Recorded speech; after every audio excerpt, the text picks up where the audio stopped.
हरे कृष्णा, राधे राधे दोस्तों। ठाकुर जी की इस परिवार में सभी लोगों का स्वागत है। दोस्तों, आज इस वीडियो में हम बात करेंगे कि जो लोग लड्डू गोपाल के व्रत रखना चाहते हैं साप्ताहिक, वो व्रत कब करें और कैसे करें, पूजा विधि क्या है और किस तरह से व्रत का संकल्प लिया जाता है। तो दोस्तों, आइए शुरू करते हैं आज का वीडियो।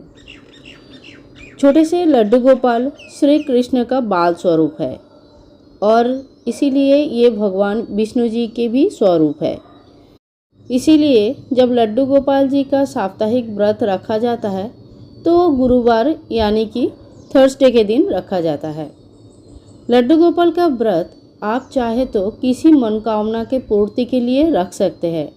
जैसे किसी ने मुझे लिखा था कि मैं बहुत दिन से लड्डू गोपाल की सेवा कर रही हूँ और मन ही मन मेरी एक इच्छा है जो लड्डू गोपाल जी को बोलती हूँ, पर मेरी वो इच्छा अभी तक पूरी नहीं हुई है। ऐसा कोई व्रत, ऐसा कोई नियम, ऐसा कोई उपाय है जिससे मेरी लड्डू गोपाल जी से मैं ये अपनी इच्छा कह सकूं और मेरी इच्छा पूरी हो। तो देखिए, भगवान जी के सामने जब हम व्रत रखते हैं, जब हमारा कोई पर्सनल कोई इच्छा रहती है, तो वो इच्छा सात्विक होना चाहिए। यानी कि आपके जो इच्छा वो आपके या किसी और के भलाई के लिए ही होना चाहिए। किसी और व्यक्ति की बुराई करना और उनकी कोई क्षय क्षति करना, अगर ऐसी इच्छा भगवान के सामने रखा जाए तो वो पूरा नहीं हो पाते हैं। मैं ये किसी को भी पर्टिकुलर नहीं कह रही हूँ, ये एक इन जनरल भगवान जी की पूजा का नियम है जो मैं सबको बताना चाहती हूँ। अब आते हैं थर्सडे की पूजा हम कैसे करेंगे।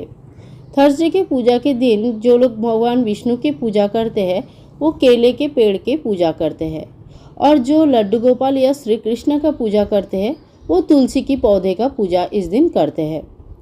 लड्डू गोपाल जी की पूजा में तुलसी की पूजा बहुत महत्व रखते हैं। आइए जानते हैं थर्सडे की पूजा हम कैसे करेंगे। सबसे पहले ब्रह्म मुहूर्त नींद से उठने के बाद घर को साफ सफाई ज़रूर कर लें।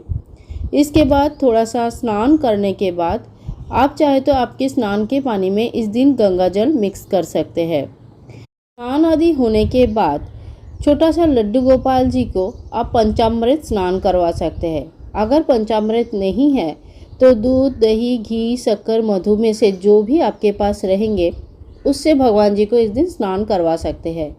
लॉकडाउन के समय अगर इनमें से कुछ भी चीज़ आप सुबह हर थर्सडे को नहीं कर पा रहे तो उनके स्नान के पानी में तुलसी दल मिला के फिर उनको स्नान करवा सकते हैं।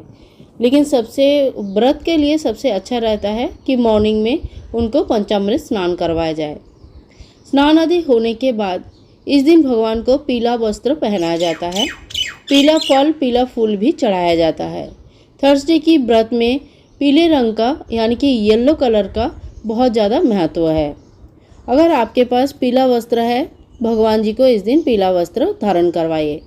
व्रत करने के लिए हर थर्सडे नया कपड़ा पहनाना है ऐसा कोई ज़रूरी नहीं होता है। आप कोई भी पीला वस्त्र जो धो के साफ करके या शुद्ध करके उनको पुनराय नेक्स्ट थर्सडे को, नेक्स्ट उपवास के दिन आप पहना सकते हैं। इस दिन आम, केला इत्यादि भोग चढ़ाया जाता है, पीले फल का भोग चढ़ाया जाता है, लड्डू इत्यादि पीले मिठाई की भोग चढ़ाया जाता है। घर में बना हुआ सात्विक तरीके से बिना नमक का कोई भी खाने का व्रत चढ़ाया जा सकता है। लड्डू गोपाल जी की साप्ताहिक व्रत जो पालन होता है वो फलाहारी नहीं होती है, इसीलिए किसी भी अनाज का भोग चढ़ाया जा सकता है, पर ध्यान रखें उसमें नमक ना हो। शाम को और सवेरे दोनों समय हमें भगवान जी की आरती करनी है। धूप, दिया इत्यादि प्रज्वलित करें और भगवान जी को बहुत अच्छे से आरती करें। अगर आपके पास इस दिन पीला फूल मिल जाए, गेंदा के फूल मिल जाए, तभी भी आप गेंदे के फूल से, पीला फूल से इनकी बहुत अच्छे से श्रृंगार कर सकते हैं। इस दिन भगवान को मोर मुकुट जरूर धारण करवाएं और हाथ में बांसुरी भी थमाएं।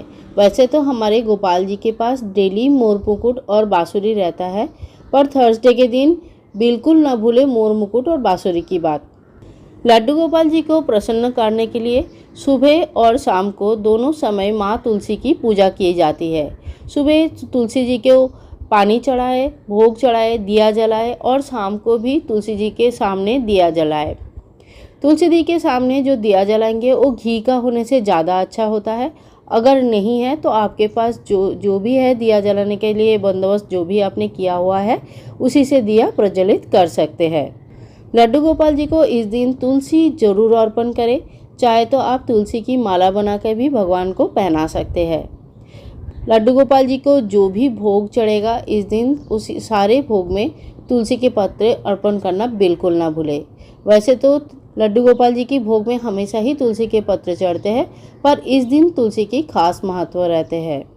अगर लड्डू गोपाल जी की व्रत कर रहे हैं और आपने पहले से ही संकल्प लेके रखे हैं कि मुझे 5, 7, 11 या 21 लड्डू गोपाल जी की व्रत रखनी है, तो इतनी व्रत रखने के बाद आप उद्यापन कर सकते हैं।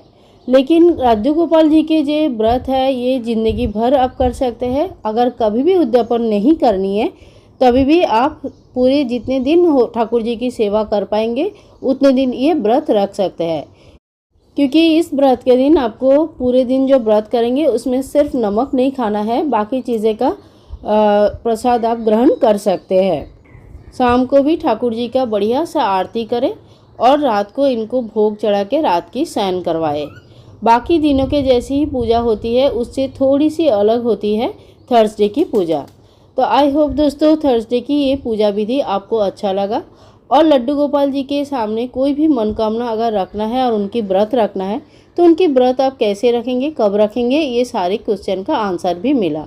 अगर वीडियो पसंद आया है तो वीडियो को लाइक, शेयर, कमेंट करना और चैनल को सब्सक्राइब करना। मिलते हैं एक नया विषय पे, तब तक के लिए जय श्री कृष्ण, राधे राधे।